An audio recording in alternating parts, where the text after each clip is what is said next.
नमस्कार मित्रांनो, तुम्ही जर नवीन शेळी घेणार असाल आणि तुम्हाला तुमची जर फसवणूक व्हायची नसेल तर तुम्हाला अशा ट्रिक सांगतो. व्हिडिओ शेवटवर बघा की तुम्ही शेळी बघितल्या भेटायला तुम्हाला समजणार की शेळी घ्यायची का नाही. पहिला मित्रांनो, तुम्ही शेळी बघायला गेलाय, मग ती बाजारात असू दे किंवा कुठल्या व्यापारी असू दे किंवा घरगुती असू दे किंवा कोणत्या जातीची पण असू दे, पहिला तिचं 5 सेकंद तिचं निरीक्षण करायचं की कुठं ती काय कुठं लागलेलं आहे काय आहे काय, तिची अंगावरची चकाकी बघायची. त्यानंतर तिचं महत्वाची गोष्ट म्हणजे पहिला तिचं डोळं बघायचं की दोन्ही डोळं सारखे आहेत काय, डोळ्यात पाणी तर नाही का. डोळ्यात जर पाणी असेल ती 100% आजारी. त्यानंतर पहिली दुसरी गोष्ट म्हणजे पहिला तिचं थानं बघायची. अशा थानं बघायची, थानाला हात लावायचा. थान तुम्हाला असं एकदम सॉफ्ट लागायला पाहिजे. जर थान असं दगडासारखं लागलं तर 100% तिला काहीतरी प्रॉब्लेम आहे.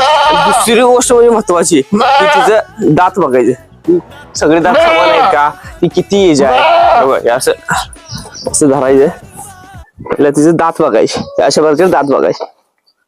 आता बघा ही 4 दाती आहे, असं दात बघितला. त्यानंतर आणि मित्रांनो 5वी ट्रिक अत्यंत महत्वाची आहे, जी आपण बघतच नाही आणि ती बघायला पाहिजे. की महत्वाची म्हणजे तिच्या टाचा बघायच्या.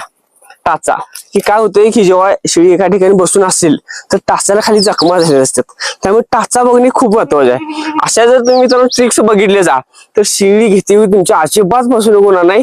तुम्ही चरचरीत माल घेणार आहात.